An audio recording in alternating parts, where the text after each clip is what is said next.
Hello, everyone. I'm Jim Garrison. I want to welcome you to this session of Humanity Rising. As we continue our observation and commentary on the Conference of Parties, number 28, that's happening as we speak in Abu Dhabi under the presidency of the Minister of Oil for Abu Dhabi, the president of the Abu Dhabi National Oil Company, who's been announcing to the assembled delegates that there's no scientific evidence to show that fossil fuels have anything to do with global warming, and that he's delighted to begin to integrate the fossil fuel industry into the solution for climate change by brokering more and more fossil fuel deals while he's there. It was related in the press today that the number of oil and fossil fuel lobbyists that are in Abu Dhabi at the COP28 conference is the largest on record, 4 times as many as last year. So it's the single largest delegation at the COP other than the UAE delegation, and I believe the report said the delegation from Brazil.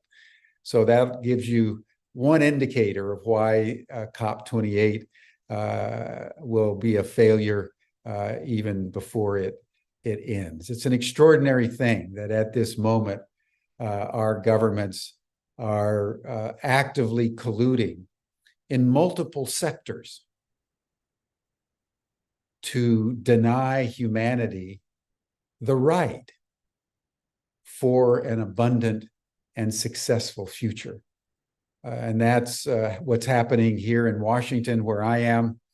Again, as we speak, the Senate and House conferees are in final reconciliation discussions for the National Defense Authorization Act, in which the Schumer-Rounds Amendment, the UAP Disclosure Act, is embedded, as I've been telling everyone.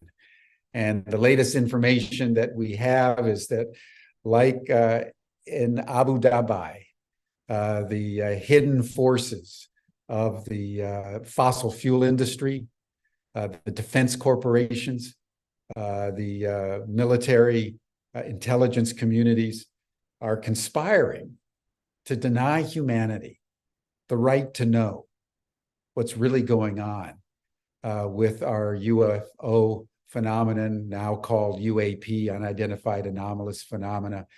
And as of yesterday, what they're apparently succeeding in doing is getting the Schumer Amendment rewritten so that the clauses that give the Congress the right of eminent domain, the clause that gives the Congress the right of use of subpoena power to compel evidentiary release and testimony is being deleted from the amendment.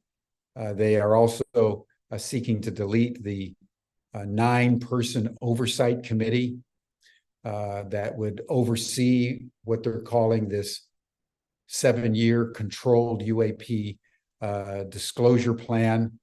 They want the all-domain anomalous resource office, which was set up by the Congress last year, in fact, as part of the NDAA, the National Defense Authorization Act for 2022, to be the only office that receives information and distributes it to the public. And one of the stipulations they want to include is that it will be exclusively controlled by the Pentagon, and only the information that is deemed okay by the military and defense industry will be released to the public. And that's like asking the fossil fuel industry to oversee government efforts on climate change. You have the mouse guarding the cheese. It's an extraordinary thing. So we at the New Paradigm Institute, along with many other organizations involved in this UAP disclosure movement are doing everything we can. I encourage you all to go on the newparadigminstitute.org website. You'll see right there on the top banner a call to action to write your congressional representatives, your senators, if you're a U.S. citizen, and even if you're not, please contact anybody you know to support the UAP Disclosure Act. It is a Wednesday, December 5th today, and they expect that possibly as early as this afternoon, certainly by the end of the week, the die will be cast. And so there's so much that rests on this. And the bad guys never sleep. And the forces of darkness, whether it's in the fossil fuel industry that have actively polluted and exploited countries and indigenous peoples and populations for the sake of the profits of oil, even though they know, like the tobacco industry knew and continues to know, that cigarette smoking causes cancer, fossil fuel use causes global warming. It's that simple.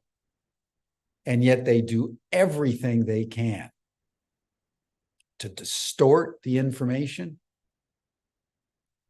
to keep the truth from the public. And even after the truth is known, they do everything they can to block any kind of meaningful government or legislative action to remedy the very problems that they are producing. Extraordinary, really extraordinary. And that's why I made the comment yesterday that it's the same mentality that is bombing Gaza, fomenting war in Ukraine, polluting the COP with fossil fuel executives that are using the conference to solve climate change, to broker more oil deals. That is the group that is seeking to block a full disclosure about the reality that we are not alone and that extraterrestrial intelligences have been on planet Earth for some time. And what have they been telling us? Stop killing each other. Stop killing the planet. And in particular, stop nuclear weapons technology. There's other ways to generate energy, and there's other ways to interact in a more harmonious way. That's the message that we at Humanity Rising are putting forth as best we can day by day. So thank you, everyone, for joining us. I'll keep you posted. I'm working feverishly in and around Humanity Rising to lobby senators and Congress people who are right across the street from me here in Washington. So it's a very exciting time, win, lose, or draw, as they say. I'd like to now turn our attention back to the environmental movement and the climate action that's required to take humanity off the endangered species list, where we all know that it is. And I'd like to invite Liam Kavanaugh to the program. He's a partner of Rupert Reed. You'll all know Rupert Reed, who has been on Humanity Rising each year for 3 years in the past for the climate, the COP. And he couldn't make it today because he's got a bad head cold, but he wanted us to have his co-founder of the Climate Majority Project, who has a very long experience in spiritual and sacred activism, Liam, to join on his behalf. So Liam, welcome. And I'd like to start by having you just tell your story, because this is the first time you've appeared on Humanity Rising. We're always interested in people's stories. So just tell us your story and how you got involved with the climate issue, how you met and started to work with Rupert, and we'll go from there. Yeah, sure. Well, so I where should we start? I suppose I grew up from the descendants of a guy, being descendant of a guy, my grandfather, who left Ireland to avoid being hung because he was advocating for independence in 1915. He was Ooh, that was a dangerous year to yeah. yeah, because they had the Easter Rebellion the very next year. Yeah, exactly. So he was part of something called the Lispo Uprising, one of two people who survived after they were sort of betrayed to British authorities and Wow. had to get on the ship to avoid being hung. He volunteered at 15 for it, and was a staunch advocate not just of Irish independence, but of independence of all British colonies. So he exhorted the Irish to work for the independence of all of the countries that were under the English thumb, even after Ireland got independence. That's what he thought they should be doing, rather than all the stuff involved with the Troubles. So I think I kind of inherited that conscience in a way. Was always quite looking at grew up in the U.S. empire, as you can tell, and so it was So always he was your looking. grandfather. Mhm. Yeah, he's your grandfather. Yeah, my grandfather, exactly, which makes me an Irish citizen, which is part of the reason I can now live in the United Kingdom. Climate Majority Project is UK based. I have always been critical of the US, the way the US is run, and always interested as well in a kind of a deep diplomacy. I'm a great admirer of Martin Luther King and Thich Nhat Hanh. I've been a member of Plum Village Sangha for about 12 years and was a Krishnamurti fan since I was in university. And so that kind of thinking has always been very much a part of me, that, well, okay, we live in a society which is deeply misguided in a lot of ways. At the same time, I'm not looking for bad guys or victims always. Um, which doesn't mean that you don't tell people that you deeply disagree with them. It just means I try not to hate anybody. So if I can tell people how deeply I disagree with them, well, without a touch of venom, that I'm having a good day. That's really my practice. That's sort of what I think is very much the core of the CMP. The Climate Majority Project is really an effort. I think I'll just foreshadow a bit before saying how I got there. Is really an effort to bring climate action to the mainstream, knowing that it's kind of become, well, it's been associated with the progressive world for a very long time, to the point that people feel they can't be a climate activist if they're not a progressive. And we're very happy when conservatives show up at meetings. We have fundamentalists who show up. We manage to work with them. They say things like, I believe the Bible is correct on matters of marriage, but we can work together on climate. And some of the people in the meetings almost spit out their tea. But we do manage to have productive conversations together. I've always felt like that's the way that I'd like activism to look. I loved King's speeches. I used to listen to them constantly. The mountaintop speech, particularly.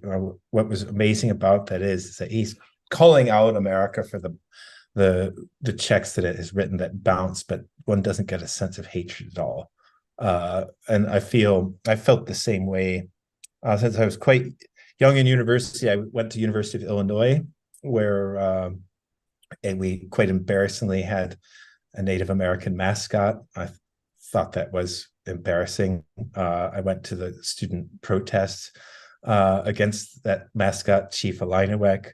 But when I got there, I kind of felt like this isn't going to go anywhere because there was so much hatred, and years later when I heard Thich Nhat Hanh say there was no peace in the peace movement, and that's what needed to change. That's what he was trying to do during Vietnam, was bring peacefulness to the peace movement.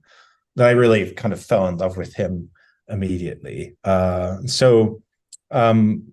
What I spent my 20s doing is really trying to understand human nature and capitalism. So I worked in New York in the conference board. It was the same first job as Alan Greenspan, as a research assistant at the conference board. It basically organizes conferences between the Fortune 500. Some people accuse them of that being an operation for industrial collusion. I had suspicions of that nature, but I wanted to understand how things worked. So I took the job and learned quite a lot. And then later on, you discovered that that's how things worked. Well, it's as much as I could see. I didn't get to go to every conference, but I didn't want to move on before we got confirmation that your initial intuition was correct. Yeah, I may try to work with them in the near future on things. I don't want to be too accusatory, but there's probably some questionable aspects of those meetings. I think that's fair to say. The Federal Reserve, are you kidding? The Federal Reserve has and there's let's not kid ourselves. There's incredible moral conflicts of interest woven into the all sectors of society, right? I mean, COP, as you mentioned, we'll get on to later. It's sort of a gift that it's that transparent in this case, because people have been putting too much hopes in that process and sort of pretending that it has great potential to deliver stuff. But that was definitely where I sort of started to. It was a great place for seeing how the world really runs. And when I look at kind of big institutional climate action now, I'm certainly using a lot of what I learned there. And then my next job, which was actually as research editor, the English language research editor for Tanzania's only think tank, which is Economic and Social Research Foundation Tanzania, which has studied kind of like every social-ish and economic issue in the country, World Bank funded through the back door. And I got to understand essentially how the development industry worked as well, from an inside perspective. So both of those jobs were kind of deep background in understanding how institutions ran. I found it enormously irritating what I understood about the world from those perspectives. And actually, it was because I felt almost mentally unwell because of the amount of frustration and anger that I had, that I went to get a PhD in cognitive science, because I felt that it was emotion and thought, and I really said, well, I want to understand humans well enough that I can't be mad at them anymore. I guess this is the way that we are, but if I want to understand how we can be different, we have to understand ourselves really well. And so I went to focus on understanding how emotion and thought were intertwined. So my PhD is UCSD is a hotbed for embodied cognition. So that was already a big thing there in 2005, 2008. So I started looking at the program in 2005. I was still in Tanzania, got in when I came back and studied human mimicry. So really what I was looking at is, why do people end up believing crazy things like neoliberal economics? I kind of thought about being an economist and said, well, after a while, what's interesting about this is not criticizing it, but understand, why does anybody believe kind of neoclassical economics in the first place? So I really studied ideology in graduate school.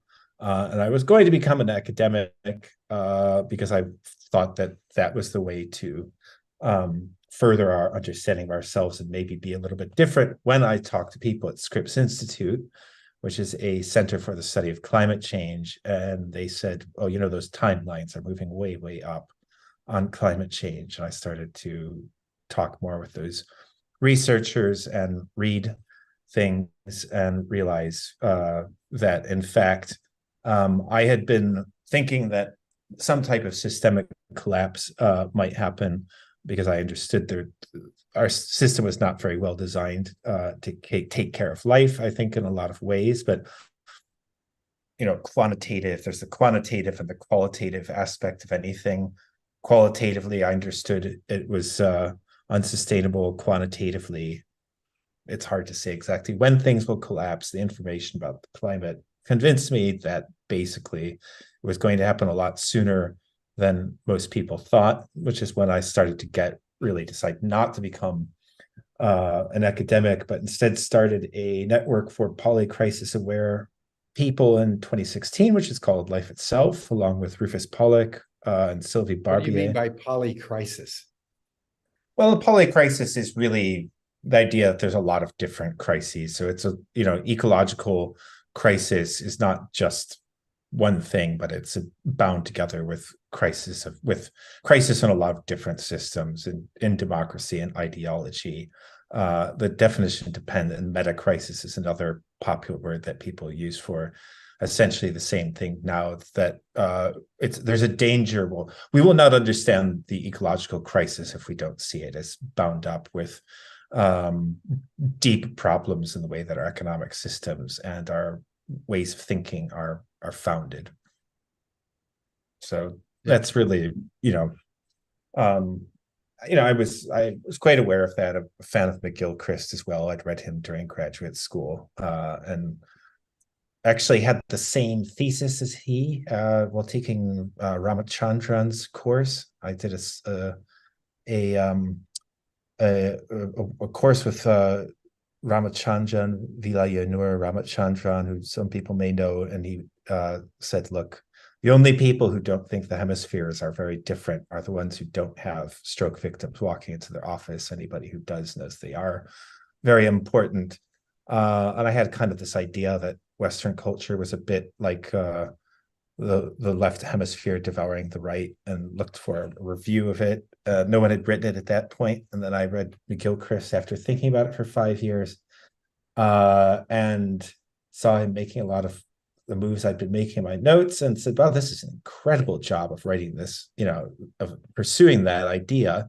Absolutely incredible. And then spoke to it, to people about it, and realized, wow, it just bounced right off of them. Like, he did what I had wanted to do as well as anybody could do it. And talking to people about it was a brick wall, which made me realize getting out there in the world and creating situations where people get more directly involved or can get a hands-on experience or an embodied experience of a different way of living, or engage with a different way of living, was really what I needed to do. And Climate Majority Project came out of that as a different way of doing activism, right? That I think the climate crisis is a place where it is a far-reaching crisis, but you could say sort of objectively, we can't deny the climate part of it.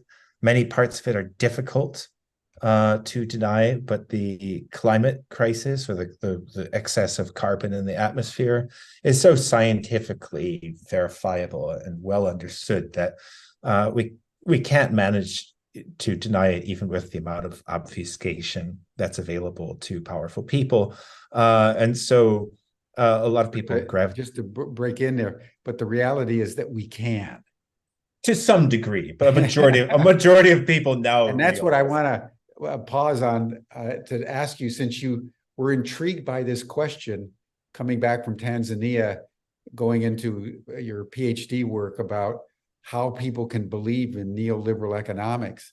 How can people, continue to believe that fossil fuels don't cause global warming? How would you answer that question? I mean, what did you find out about why it is that humans can believe something so incontrovertibly untrue, even something that damages themselves and people around them, and yet they will still maintain firm belief in it? How do you understand that phenomenon? Well, I mean, a lot of it, okay, if I think in many ways, people know that a man will, if his man's job depends on him believing something, he will, right? This is an old saying. The cop president, very much is in that category, and is not only in that category but surrounded by people in that category. That's the second most important thing: is who are you around, right? You're contagious for the emotions of the people around you and your in group. If you've got incentive to believe something, you're surrounded as well exclusively by people who have the same incentives, you can believe just about anything. Because basically part of the way that humans reify things or make them real is by talking to other people. So if you say something, and especially if we're socially close, it's as good as me seeing it, you repeating it, right? So we get into these kind of echo chambers of reification. It makes things feel real, which is what we really go on in terms of determining whether things are real, is whether they feel real. It makes things feel as real almost as surely as seeing them with our own two eyes, right? So, he's in a huge echo chamber, and most of oil executives are in the same, right? I mean, it's like if you watch people take Wall Street jobs, right? Pretty soon their whole moral system and moral compass changes. There's this idea that people have they should take these jobs and retire early. No one ever does. They change their value, or almost nobody ever does. They usually change their values and spend all their money competing with their friends, and wake up 20 years later doing exactly the same thing, and all those dreams go by the wayside. So it's not so, in some ways it's not so difficult to understand. The particular thing with many other people is that they just don't feel they can do anything. So if I can't do anything, and my way of life is a part of this, and I feel that I have to feel bad about myself. I guess one thing what I'd like to add, right? I think the thing that we most miss about that question, because of our education, our culture, is that we try to reduce everything to money. And we forget about how important it is for people to be good people and to feel that they're good people. Exactly. It's incredibly important for people, right? And if your lifestyle is part of the problem, then because people want to feel like good people, they have actually a powerful incentive to deny that you can't quite understand if you're not in touch with how important it is for people to feel good. And that also is part of being good at changing people. Is making people feel evil is never really a great way to get them to change, or it's seldom. You have to have quite a lot of social pressure. If they can deny getting to that space, they kind of will. So maybe that's enough on that. Well, it's a very important issue because it's our lack of appreciation of that complexio that constitutes a major part of our predicament. Mm-hmm. There's something about the psyche of humanity that inhibits us actually looking at reality as it truly is. We tend, as you're indicating, to create a social matrix which reinforces a particular point of view that serves our self-interest. Mm-mm. Well, it's good to remember we are part of reality is that we're actually a social creature, and we do social cognition, right? So human mimicry, it's one of these things to remember. Like, my PhD thesis was actually on sort of the nature and causes of human mimicry. So like, why do people imitate each other? And why is it a signal of friendship? Well, the reason why basically is that you're internalizing the implicit or emotional information of other people around you. You're learning how to feel about ideas from other people, right? And most of if you go to a lecture and somebody says something, the first person says something negative or positive, has this, especially to a confused audience, has this enormous power, because someone says something negative, everybody was neutral, and they've got somebody in the audience to empathize with. They just picked up this feeling of how to feel about things. And right, and this is why we enjoy going to movies with each other, is because we're learning to feel, or we're feeling together about it. And it's the subtle shifts in the chairs that and size and all the rest that really are part of our emotional experience, even attending, right? Where Mhm. conscious concentration is something that we pick up through the mirror system as well. So if other people are concentrating, we concentrate more. If you want to study well, you could go just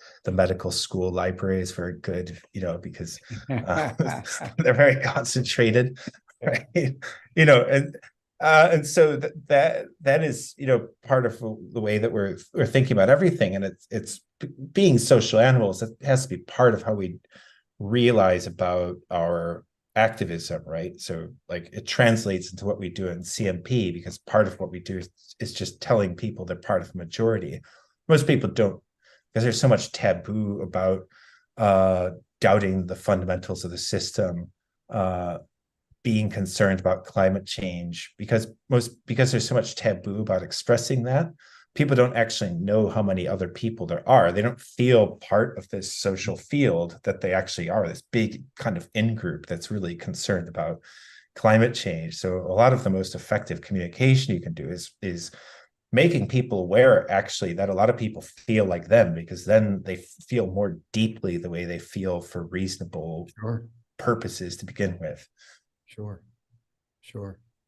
So you also, just to carry on, you also went to the way of Thich Nhat Hanh in Plum Village for many, many years.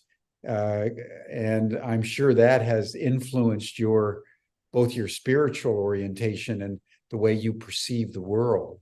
Because Thich Nhat Hanh was one of the great social activists coming from a deeply spiritually grounded place. And I know him from the Vietnam War, because I come from the 60s. I protested against the Vietnam War, and it was an extraordinary thing as an American, protesting, in my case, in San Jose, California, to start seeing on the news the Buddhist protests in Saigon, and the Buddhists that were self-immolating in protest. That was an astonishing thing. And as you were just pointing out, this is why it came into my mind, that reinforced my and other people's commitment to fight this war. That if a Buddhist monk could sit there in full lotus, douse himself with gasoline, and burn himself to death without moving, without making a sound. Even writing himself at one point, starting to fall over and pushing himself back up. Yeah. I mean, you just go, whoa. Yeah.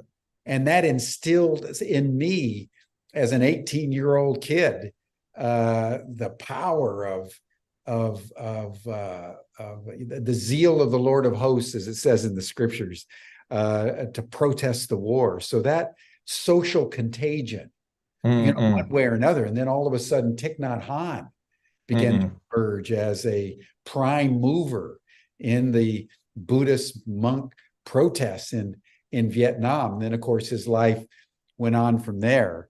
But as you know, we have all seen many gurus bite the dust because of their own promiscuity, avarice, and self-delusion. But Thich Nhat Hanh, boy, he stayed clear, as far as I know. Oh, yeah, there's to his dying day. I mean, this man was truly an avatar in a certain fundamental way, without a moment of prevarication or shadow of turning. So, your association with Thich Nhat Hanh in Plum Village and so forth, that speaks very well of you, because you associated with one of the great personalities of our time. Yeah, he was really incredible. He really, and it's a great community. I should say as well that it continues. I was just there. The place I helped to run a place in the south of France, which is in Bergerac, which is 25 minutes away. So I spend a good deal of my time there in close distance. It's still going on. They actually ordain more monks and nuns now than they did while Thai was alive. Thai means teacher, so we call him Thai in the Sangha. And so, yeah, it's still, still going very strong, Beautiful, and a lovely place to visit. beautiful. Someone was just putting in the Kim White that someone in Atlanta apparently just attempted to self-immolate as a protest against the slaughter in Gaza. Mm. So that person is in the same tradition of Thich Nhat Hanh and the Buddhist monks back during the Vietnam War. That's Yeah, Thich Quang Duc. That was the yeah. one you were thinking of, I think. Yeah, it's a very I just want to pause there because with this person in Atlanta, because I was saying on the Humanity Rising yesterday, and I've been feeling very deeply the sadness I feel at what the Israelis are doing to the Gazans, the Palestinians, is almost deeper than words.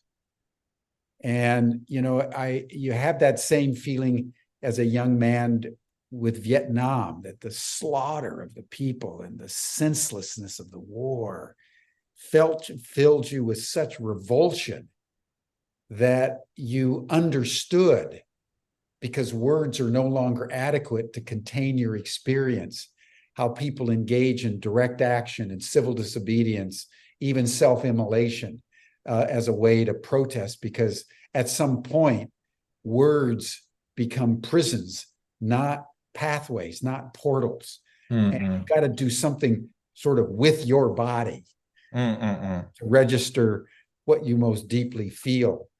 And I think Gaza and what the genocide that's happening in Gaza is filling people around the world with the same sense of revulsion at what it's possible for humans to do to each other for reasons that still cannot be explained in any rational way.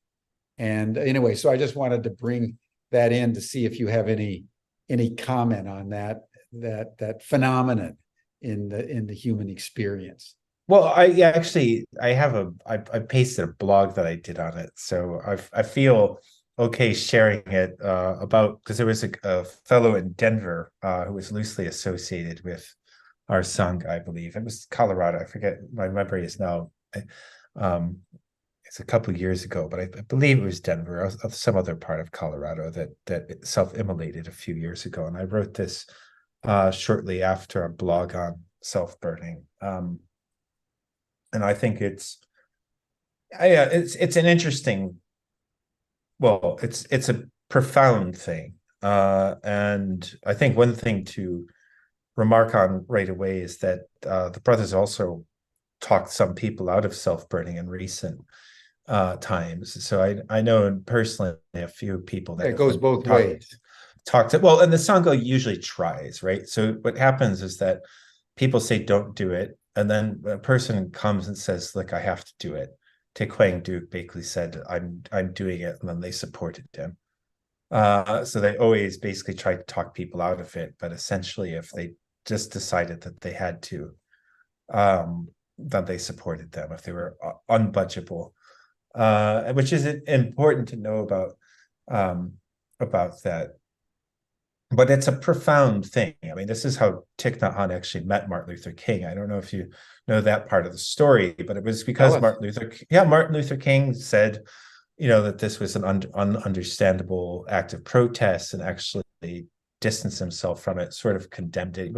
It's a bit strong language for what he wrote, but essentially said it shouldn't be done. And Thich Nhat Hanh wrote to him to explain why exactly it was being done, and that's how they met, actually. So they met in person to convince him that this wasn't ununderstandable, and really try to get him on the side of peace in Vietnam, to speak about it more publicly, because he was knew that King was against the war, which of course he was, but he wasn't at that point very vocal about it. Right. So Thich Nhat Hanh played a role in King's coming out, as it were, against the Vietnam War. Oh, absolutely. Yes. Yeah, very much so. Yes. I didn't know that. Yeah. Yes. Thank you. Yeah. Yeah, that's and that particular incident was basically the trigger for it. that's a profound thing. I mean, it's, yeah, if you just watch, like, this is the way of protesting. Like, I'm not going to kill something else, but there's no way of saying how I don't need to suicide bomb anything. It's committing suicide as a way in honor of the violence or in protest of the violence, the most gruesome possible way, sends this message, which is almost impossible to express. I go to great lengths to try to express it in words in the blog that I attached in the comments there. So maybe if you put this on, when you put this online, you might put that in the chat so people could read it. I bounced it off several brothers, and actually the one of the abbots of the Plum Village monasteries gave it a lot of claps on Medium. So I feel okay to share it with you on this. Yeah, I was just looking through it as you were speaking. Powerful photograph. Powerful. I can still remember seeing it because it was on the news. People were, back in Vietnam, those were the days where they didn't censor the TV coverage as much as they do today. So you saw body bags and you saw these Buddhist monks burning themselves right on the 5 o'clock news. It was quite extraordinary. Quite extraordinary. Yeah, Persona, right? Ingmar Bergman's movie. I mean, it really hit. It's a very interesting thing as well, because it's disappeared from popular culture and was incredibly influential at the time. It's an interesting thing to look back, because one has no idea how much the self-immolations, also of the Americans, right? If you go in the article as well, I talk about the Americans who did it, right? Particularly in their tactics. So there's a woman in Detroit, whose name I forget, who did it in a place with no cameras. There's another person who did it in a Pentagon parking lot. His message was seen by many more people. And so, I mean, it's a really profound thing to reflect on. So I encourage anybody to do it with total seriousness and skepticism towards anything you could conclude. That's exactly what the monks would tell you to do, I think, in Plum Village is if anybody would ever decide to do something like that, they'd have to come from a level beyond words, that and they would try and talk you out of it, but nevertheless, it's an incredible act. And those are the kinds of paradoxes which we are faced with in life. And we'll see what it takes to get movement on climate change. But let's move on to the Climate Majority project. Tell us more about that, because I'm very interested in this notion that climate change has been in some ways captured by the progressives. Because my experience is very different. My experience is that, like Martin Luther King,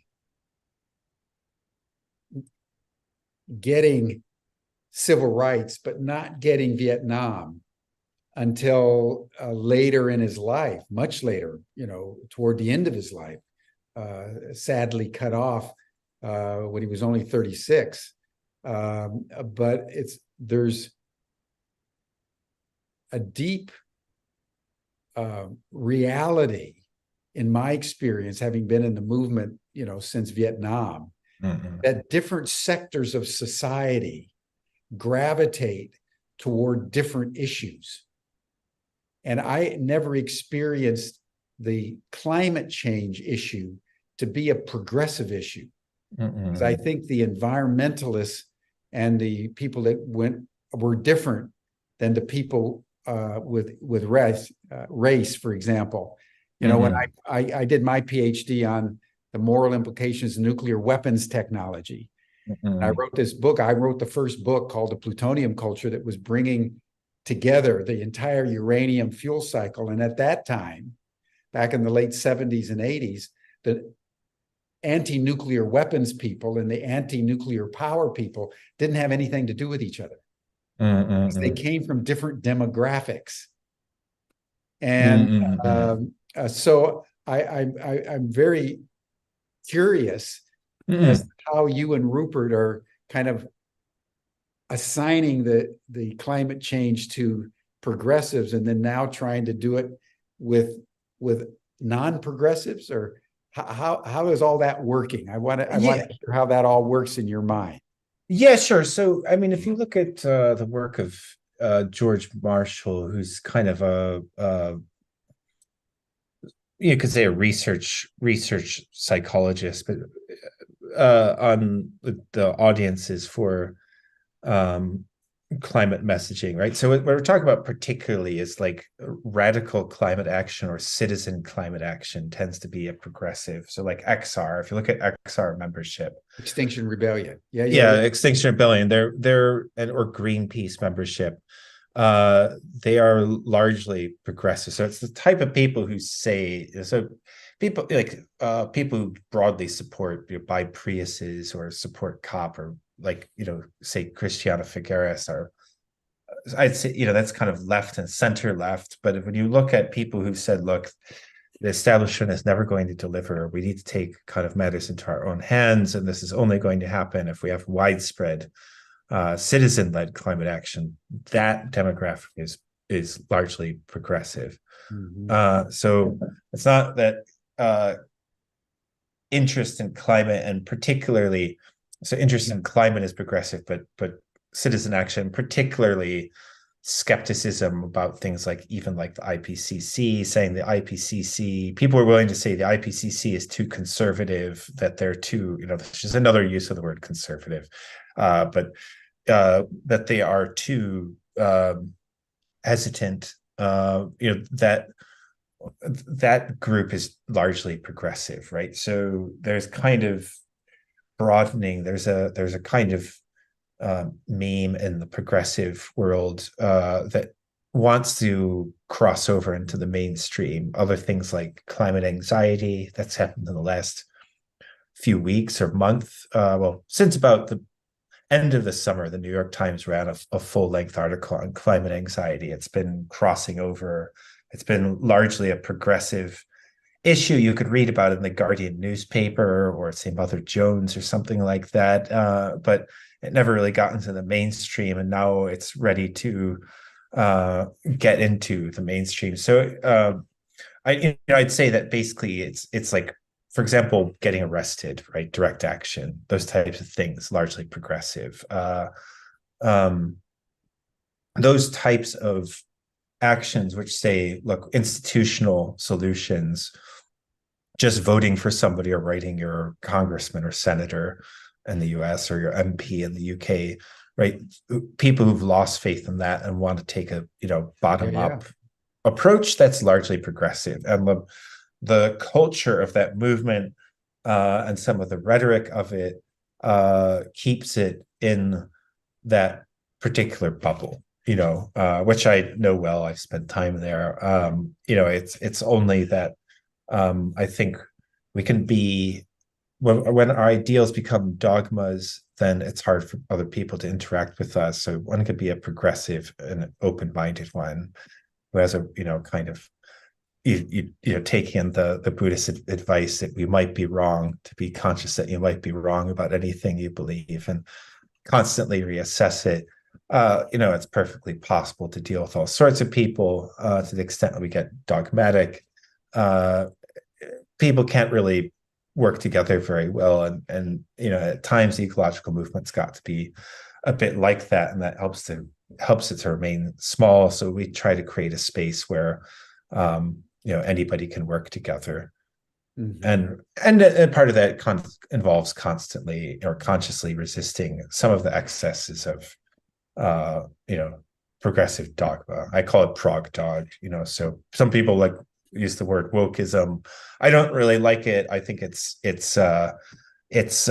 needlessly sarcastic. I don't. It's a bit of a totally I'd say a dismissive or ridiculing term. Whereas I don't think that people who are progressive and a bit dogmatist need to be dismissed or ridiculed, when we don't ridicule and dismiss people who believe in that markets will fix everything in quite the same way. There's lots of people who have, business fundamentalist views, you could call them. We don't ridicule them. I think everybody can work on being less dogmatic. Totally. Totally. Totally. Totally.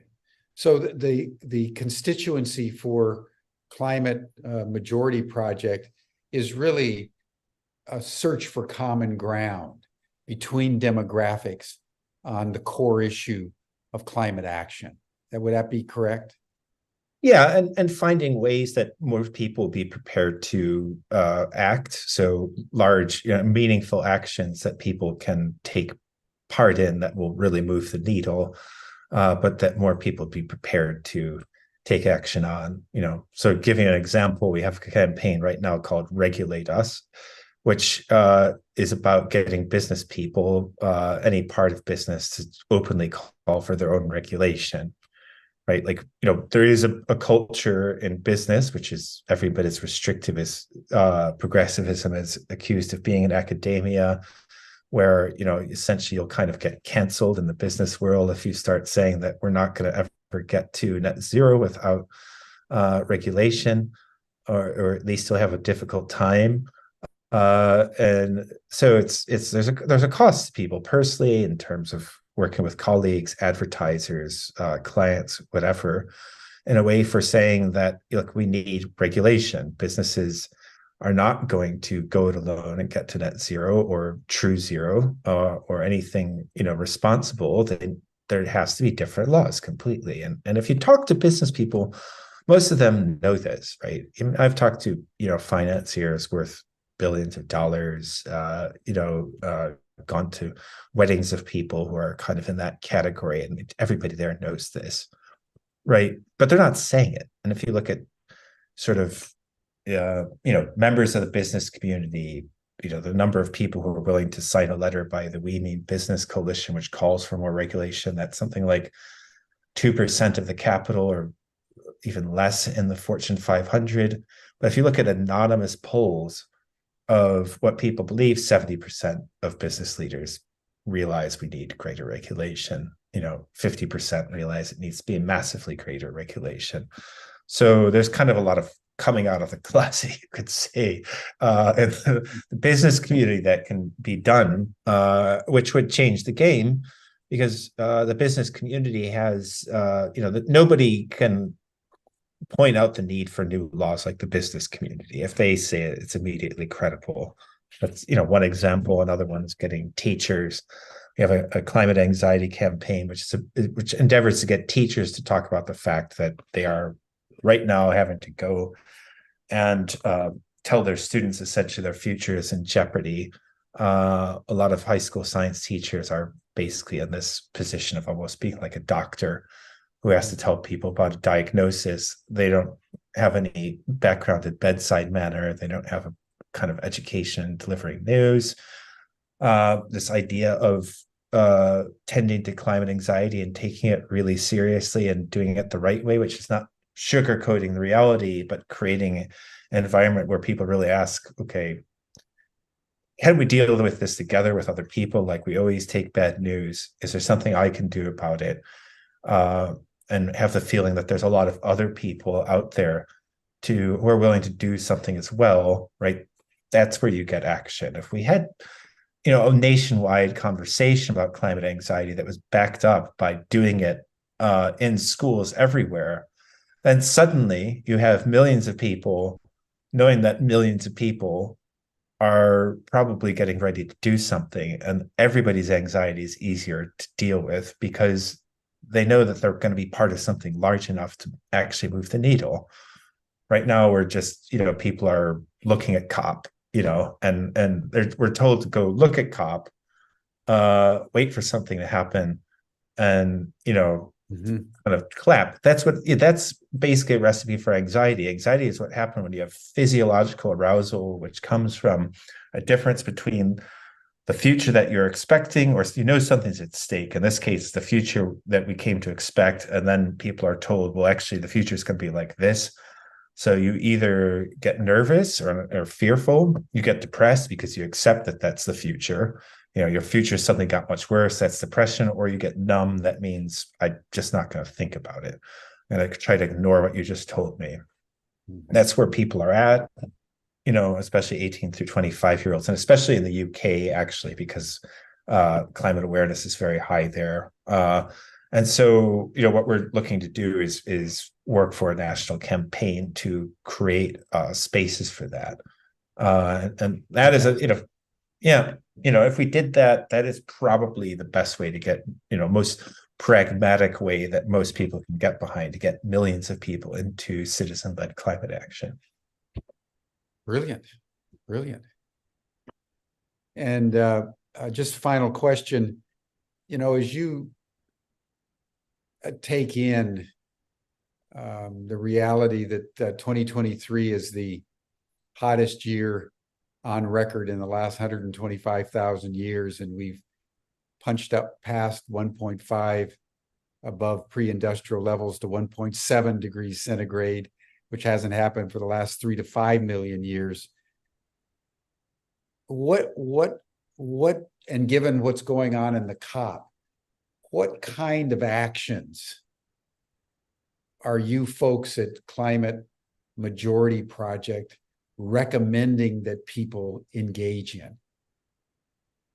Yeah, well, I just spoke about two of them, right? So, basically getting anybody who's got a job, right, can help to turn their employer into a lobbyist. It's like lobbying your company to be a lobbyist. So you're really focusing on the business sectors to regulate us campaign. Well, that's two of them. The thing is that basically what we got to do is figure out your work to do in scale. And to put it like bluntly, it's essentially, you hear about climate mobilization, right? It's something like a World War II level mobilization. It's a metaphor that people settle on because we have to have something which is, in living memories. So it's like, yeah, okay, we've got to go and beat Hitler. It's like that type of level of mobilization. And that's not a simple thing. You achieve that by, if the government's doing its job, by figuring out all of the jobs that need to be done, and then assembling a massive HR department and giving them to people. Right now, it's not being done. So we essentially have to kind of start doing that ourselves. And everybody's job in that endeavor is huge. So part of what we do in CMP is say, like, let's not get stuck in, what we've gotten stuck at a little bit in the past is XRs. Well, let's get out in the street. Everybody, it's a simple thing. Get out in the street, protest. If enough of us do it, the economy kind of grounds to a halt. And, voila, everything changes. And it probably isn't like that. That's a nice story because you basically give everybody something to do. And it was good for, it did achieve a lot. So I don't want to take away from it. Achieved a great deal. It got awareness way up. But the kind of thing we really need to do is essentially citizen-led mobilization, which is at scale. So what we need to do basically is, what we're looking to do is create spaces for people to deal with their anxiety and then figure out what their work to do at scale, right? So the two that I mentioned are worth mentioning because they can potentially be ways that thousands or even millions of people put their efforts right now. And that's beautiful. Well, Liam, I want to commend you and Rupert. I really enjoy Rupert. He's got a fine mind, and he's traveled quite a distance between sort of academia, Extinction Rebellion, to regenerative ecology, and now the Climate Majority Project. So, like with all of us, we're in it, and we grow, and we change, and we develop, and hopefully we become more and more effective. So I want to thank you for everything that you're doing. You're honoring your legacy from your grandfather. Thank you, Jim. Yeah, thank you for your practice as well. Yeah. So thank you so much. And that'll bring us to a close for today, everyone. You're all welcome to the after session chat group. You'll see the link in the chat box, and you received it in your Zoom reminder of this call. And Liam is going to join for a little bit, so you can have a more informal but deep discussion with him in the after chat. Thank you, everyone. We'll see you here again tomorrow, where we're going to talk about the climate needs with some young people from various parts of the world. Thank you. Thank you, Liam. Thank you, everyone.